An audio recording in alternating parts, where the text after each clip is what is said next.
ناظرین آپ کا پھر ایک بار استقبال ہے اس پروگرام میں جس کا نام ہے ورڈ آف گاڈ. ڈاکٹر لطیف صاحب ہیں, اس کے بعد افتخار صاحب, پوری ٹیم جو کام کر رہی ہے. کمال کیا کیا ہے ان لوگوں نے کہ ایک سائنس کا لیب گاڑی پہ گھمایا. دلی پہنچی وہ گاڑی تو مجھ کو بھی فون کیا گیا کہ آپ بھی دیکھو اس میں کیا ہے سائنٹیفک, کیا کیا چیز ہیں. تو میں گیا تو ڈاکٹر رتن ترکی صاحب مین سائنٹسٹ انچارج ہیں. انہوں نے پوچھا کہ mister Nomani you can ask any question. تو میں نے کہا کہ میں سائنس کا کوئی کوسچن نہیں پوچھوں گا, میرے سامنے جو مسئلے ہیں قرآن سائنس سے متعلق اس کو تھوڑا ایکسپلین کر دو. انہوں نے کہا پوچھئے. تو میں نے کہا میں نے یہ پڑھا ہے کہ سمندر میں آگ لگ جائے گی اور پانی کے دونوں ایلیمنٹ ٹیمپریچر کی وجہ سے ہائیڈروجن میں آکسیجن میں پہلے بدل جائے گا اور پھر آگ لگ جائے گی. انہوں نے کہا اتنا سمپل کوسچن ہے, میں تمہیں سمجھاتا ہوں. عادل صاحب انہوں نے ایک جار میں پانی لیا, اس میں ایک راڈ کو ڈالا اور 2 ٹیسٹ ٹیوب کو جوڑ دیا اور الیکٹریسٹی کو اس میں جاری کر دیا. تو میں نے دیکھا اس میں کہ باضابطہ بلب وغیرہ بلبلے سے چھوٹے چھوٹے پیدا ہو رہے ہیں. اور دونوں ٹیسٹ ٹیوب میں نے دیکھا کہ اس میں لکھا ہوا تھا کہ ادھر ہائیڈروجن اکٹھا ہو رہا ہے اور ادھر آکسیجن اکٹھا ہو رہا ہے. ہاں میں کہا میں تو ہو رہا ہے, اب آگ لگا کے دکھا دیجئے. تو انہوں نے میچ باکس لگایا, پھٹ سے آگ لگ گئی پورے میں. مگر اس سے بھی بڑا جو معجزانہ بات ہے وہ یہ ہے کہ ڈاکٹر رتن ترکی نے مجھ سے کہا کہ mister Nomani if you kindly permit I shall put some salt into this water. Without the match box. آگ کے بجائے تو الگ چیز ہے, لیکن پانی کو ہائیڈروجن آکسیجن میں کیسے بدلتے ہیں وہ پہلے بغیر اس کے دکھایا. بڑا بہت سلو پروسیس تھا. لیکن جب انہوں نے کہا کہ میں اس میں نمک ڈالنا چاہتا ہوں پانی میں, تو میں نے کہا میں نہیں جانتا ہوں, اب جیسے بھی ڈالیے. تو اس نے بتا دیا, لیکن اب جو کیوریوسٹی تھی میں نے پوچھا کہ آپ نے نمک کیوں ڈالا.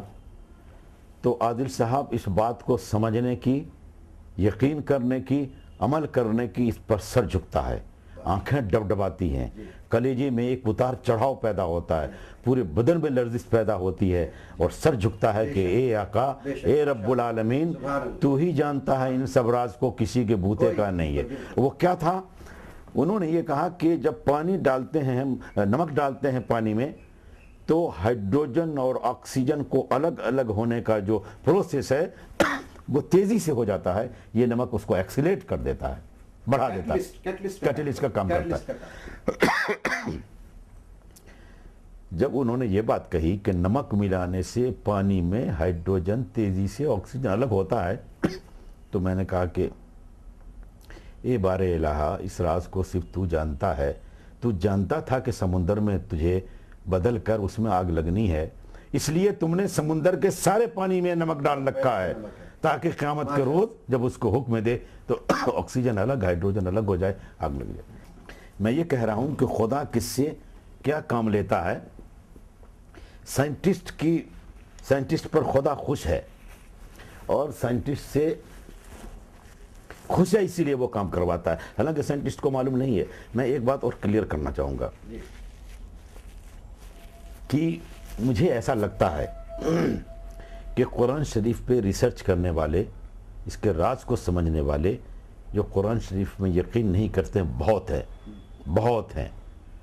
میں یہ کہوں گا کہ جو دنیا کی دوسری بڑی طاقتیں ہیں انہوں نے بعض وقت بڑی بڑی اتھارٹی کو بڑے بڑے دماغ کو اکٹھا کر رکھا ہے. وہ سب اسٹڈی کرتے ہیں, مطالعہ کرتے ہیں.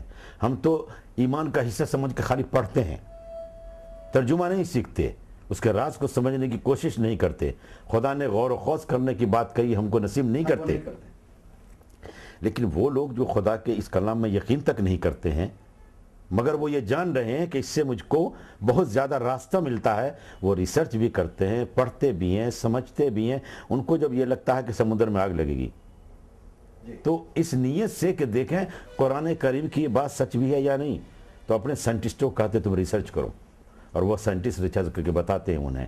تو کریڈٹ کس کو ملتی ہے؟ سائنٹسٹ کو. مگر صحیح بات یہ ہے کہ اس کی رہنمائی قرآن شریف میں پہلے سے موجود ہے. تو خدا کس سے کیسے کیسے کام لیتا ہے. نعمانی صاحب, میں آپ کو معافی چاہتا ہوں, روک رہا ہوں, لیکن جو کعبۃ اللہ کے بارے میں ایک بریفلی آپ بتائیں مجھے کہ کعبۃ اللہ کا سائنٹیفک سگنیفیکنس کیا ہے؟ دیکھیے, مذہبی اعتبار سے جو کعبہ ہے, ہاں وہ مذہبی اعتبار سے کعبہ ہے, وہ زمین کا مرکز ہے. مذہبی اعتبار سے ہم یقین کے ساتھ کہتے ہیں قبلہ ہے ہمارا. جی ہاں, لیکن میں یہاں سائنس کو شامل کر کے بتانا چاہتا ہوں. پروفیسر کمال الدین مصر کے بہت بڑے سائنٹسٹ تھے, اور ایک امریکن دوست ان کے سائنٹسٹ, دونوں نے اس پر کام کرنا شروع کیا. تو ریسرچ کرنے کے بعد دو تین چیزیں, بہت تفصیل طلب مضمون ہے یہ, مگر نچوڑ بتانے کی کوشش کر رہا ہوں. نچوڑ یہ ہے کہ ڈاکٹر کمال الدین نے جب ریسرچ کیا تو جتنی پوری زمین ہے پھیلی ہوئی, یعنی آج سے 20 کروڑ سال پہلے زمین ایک تھی, ایک لم تھا, ایک حصہ تھا. 18 کروڑ سال پہلے اس زمین کے ٹکڑے ہونے شروع ہوئے. ابھی جو زمین کی پوزیشن ہے وہ 6.5 کروڑ سال سے زمین کی یہی پوزیشن ہے, مگر زمین پہلے ایک تھی. تو ڈاکٹر کمال الدین نے, جو مصر کے سائنٹسٹ ہیں وہ, اور دوسرے سائنٹسٹوں نے پورے زمین کو اکٹھا کر کے کمپیوٹر کی مدد سے جو جہاں پر فٹ ہوتا ہے جغرافی کے اعتبار سے اس کو فٹ کر دیا, اور 20 کروڑ سال پہلے کی ایک زمین بنا دی. کمپیوٹر کی مدد سے, حساب کی مدد سے کیلکولیٹ کر کے جو زمین پہلے تھی وہی زمین.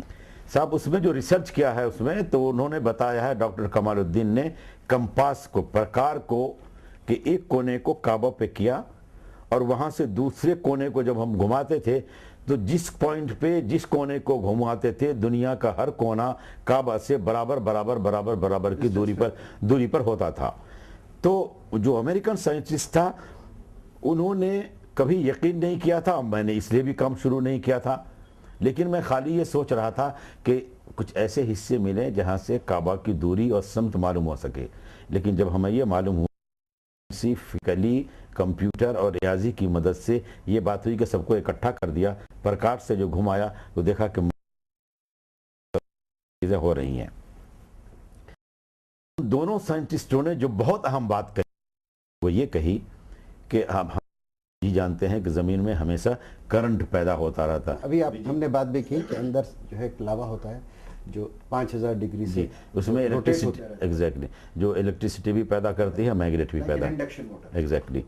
تو اس میں سائنٹسٹوں نے, انہوں نے یہ ریسرچ کر کے بتایا کہ جتنا میگنیٹک فیلڈ ہے, جتنی میگنیٹک پاور ہے, جتنی الیکٹریسٹی ہوتی ہے, وہ سب پہلے کعبہ کے نیچے زمین کے اندر اکٹھا ہوتی ہے, اور اکٹھا پھر اس کو کنورٹ کیا جاتا ہے, اور کنورٹ ہو کے یہ کہا گیا ہے کہ Kaaba is the centre of convergence of radiating magnetic current.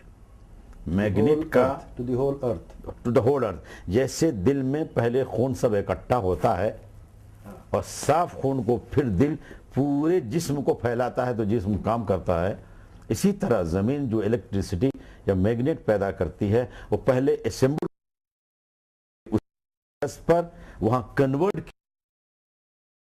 ان لوگوں نے کہا that is the center of radiating magnetic current of the earth, اور انہوں نے یہ ثابت کیا کہ سوائے مرکز کے اور یہ کچھ نہیں ہو سکتا ہے. اور ان لوگوں نے ثابت کیا کہ یہ سائنٹیفکلی پروو ہوتا ہے کہ پوری دنیا کا یہی مرکز ہے. دوسرا ثبوت دیا انہوں نے کہ اگر کعبہ میں جائیے, چاہے طواف کرنے کے لیے جائیے یا کوئی اچانک سفر سے جائیے, آپ کعبہ کے قریب جائیں گے تو آپ کے دل کی حرکت, پورے جسم کی حرکت بالکل ڈیفرنٹ ہوگی. جب چلنے لگیں گے تو بھی وہی حرکت ہوگی، یعنی آپ کے دل، آپ کے پورے بدن میں جو ارتعاش پیدا ہوتا، کمپن سی پیدا ہوتی ہے، جو احساس سا پیدا ہوتا ہے کعبہ کے قریب ہو کر، اس کی وجہ انہوں نے بتایا اس لیے کہ سارا میگنیٹ وہاں پر اکٹھا ہے، اس میگنیٹ کے جو ریز ہوتے ہیں وہ آپ کے پورے جسم پہ حاوی ہوتے ہیں۔ تو اس طرح سے انہوں نے ثابت کیا کہ وہ کعبہ جو ایگزیکٹلی ہے وہ مرکز ہے، بلکہ انہوں نے یہ بھی ثابت کیا گیا ہے کہ زمین کی جو تخلیق شروع ہوئی ہے وہ کعبہ سے شروع ہوئی ہے۔ تو سائنٹیفیکلی یہ ثابت ہوئی ہے بات کہ کعبہ جو ہے وہ مرکز ہے پوری دنیا کا، بلکہ اور اگر جائیں گے تو یہ کہا جاتا ہے کہ جیسے کعبہ کے گرد ہم اینٹی کلاک وائز میں طواف کرتے ہیں، سبھی اینٹی کلاک واز ہیں، زمین بھی، چاند بھی، سیارہ بھی، عطارد بھی، زہرہ بھی، مشتری بھی، پورا کوسموس۔ اور خاص چیز کیا ہے، مذہبی اعتبار سے تو یہ بات کہی جاتی ہے کہ جو کعبہ ہے اسی کے سامنے کعبہ ہے فرشتوں کا، کائنات بھی اسی کو مرکز مان کے چاروں طرف گھومتی ہے سیدھے، فرشتہ بھی اسی کا طواف کرتے ہیں، فرشتوں کے اس کعبے کے سامنے نیچے ہمارا کعبہ ہے، ہم اس کا طواف کرتے ہیں۔ یہ تو مذہب کی بات ہے۔ سائنٹیفیکلی یہ ثابت کیا گیا کہ پورے زمین کا میگنیٹ، پورے زمین کی الیکٹریسٹی پہلے اکٹھا ہوتی ہے آٹومیٹکلی کعبے میں، وہ کنورٹ ہوتی ہے ریڈیٹنگ میگنیٹک کرنٹ میں، اور پھر پوری زمین کو نعمانی صاحب یہاں پہ مجھے ایک بریک لینا ہوگا، ناظرین آپ کہیں جائیے گا نہیں، میں ابھی لوٹ کر آتا ہوں۔ ناظرین آپ کا پھر ایک بار استقبال ہے اس پروگرام میں جس کا نام ہے ورڈ آف گاڈ۔ ہم بات کر رہے ہیں نعمانی صاحب سے۔ نعمانی صاحب مجھے آپ بتائیے کہ قرآن مجید میں کتنے فیصد، جب کہتے ہیں کہ 1000 آیتیں تقریباً سائنس پر ہے، تو دوسرے جو ہمارے جو روزمرہ کی چیزیں ہیں، پھر ریچولز ہیں اور حقوق ہیں، ان سب پہ کس کس قسم سے ڈویژن ہوگا قرآن کا؟ ایک چھوٹا سا سوال دیکھیے ہے۔ کیا ہے کہ میں نے جیسے شروع میں عرض کیا تھا کہ 6000 سے زیادہ آیتیں ہیں قرآن شریف میں، ان 6000 میں سے 100 سے 1200 آیتیں صرف سائنس کے بارے میں بتاتی ہیں۔ اسی طرح سے اسی تناسب میں پرسنٹیج ہیں جو معاشیات کے بارے میں بتاتی ہیں، اسی تناسب میں پرسنٹیج جو سیاسیات کے بارے میں بتاتی ہیں، اقتصادیات کے بارے میں بتاتی ہیں، پھر اخلاقیات کی بتاتی ہیں، اسی پرسنٹیج کے حساب سے۔ ہمارا رونا یہ ہے کہ نہ ہم سائنس کے بارے میں کسی آیت کو ماننے کے لیے تیار ہیں، نہ معاشیات کو سمجھنے کی کوشش کرتے ہیں، نہ اس کے حساب سے جو انتظام یا سیاست کرنے کی کوشش کرتے ہیں، نہ ہم اس کو فالو کرتے ہیں۔ قرآن شریف کے کسی بھی زاویے کو عملی طور پر ہم فالو کریں، ہماری زندگی بدلے گی۔ ہم رسم میں، ریچولز میں ظاہری طور پر ہم پیش کرنے کی کوشش کرتے ہیں اسلام کو، عملی طور پر جو اسلام کا اہم مدعا ہے، قرآن کا اہم میسج ہے کہ تم کائنات کو سمجھو، زمین کو سمجھو، چاند تارے کو سمجھو، ان کی زبانوں کو سمجھنے کی کوشش کرو۔ ایک زبان کوئی نہیں ہے، اللہ تبارک تعالیٰ نے کہا ہے کہ وَمِنْ آيَاتِهِ خَلْقُ السَّمَاوَاتِ وَالْأَرْضِ وَاخْتِلَافُ أَلْسِنَتِكُمْ وَأَلْوَانِكُمْ، کہ ہماری نشانیاں اس کائنات میں، زمین اور آسمان میں ہے، اور تمہاری زبانوں میں بھی ہے، اور تمہارے رنگ میں بھی ہے۔ زبانوں کی بات آئے گی تو مجھے کہنے دیجئے، اس میں تامل بھی ہے، تلگو بھی ہے، پرشین بھی ہے، عربی ہے، سنسکرت کی بھی ہے، ساری زبان ہے۔ ساری زبان کو سیکھنے کا نام علم ہے، اور ہم کو کوشش کرنا چاہیے ساری زبانوں کو، سارے انفارمیشن کو سیکھیں۔ لیکن یہاں مجھے بریفلی آپ بتائیے کہ آپ جب اتنی ساری چیزیں سمجھتے ہیں اور اہمیت بھی اس کی سمجھتے ہیں، تو آج کے معاشرے میں، ایڈوانسڈ دنیا میں جہاں پہ science, technology, media, communication, education, research and طرح طرح کی ڈیولپمنٹس، اور انسان کے لیونگ سٹینڈرڈز کو اتنا بڑھایا گیا، اور ڈسٹینس ہیز نو میننگ، تو ایسے ماحول میں کتنا اہم ہے کہ ہم قرآن اور سائنس کو پوری طریقے سے سمجھیں اور اس کو ایک سمجھ کر چلیں، تاکہ ہماری بگننگ جو ہے قرآن کی آیتوں سے ہماری تعلیم ہو، تاکہ ہم دنیا کو بہتر سمجھ۔ اگر میں ایسا کہوں گا تو صحیح ہوگا؟ بالکل، آپ کا بالکل نچوڑ ہے پورے ڈسکشن کا۔ دیکھیے سائنس کے توسط سے جو باتیں میں نے کی ہے، قیامت سے متعلق، سورج کی روشنی سے متعلق، کیا لگتا نہیں ہے کہ سائنس میں جن چیزوں کا ذکر ہے اس کا قرآن میں بھی موجود ہے؟ تو سائنس کے پڑھنے والوں کو قرآن بھی پڑھنا چاہیے، قرآن پڑھنے والوں کو اچھی طرح سمجھنے کے لیے سائنس کو بھی جاننا چاہیے۔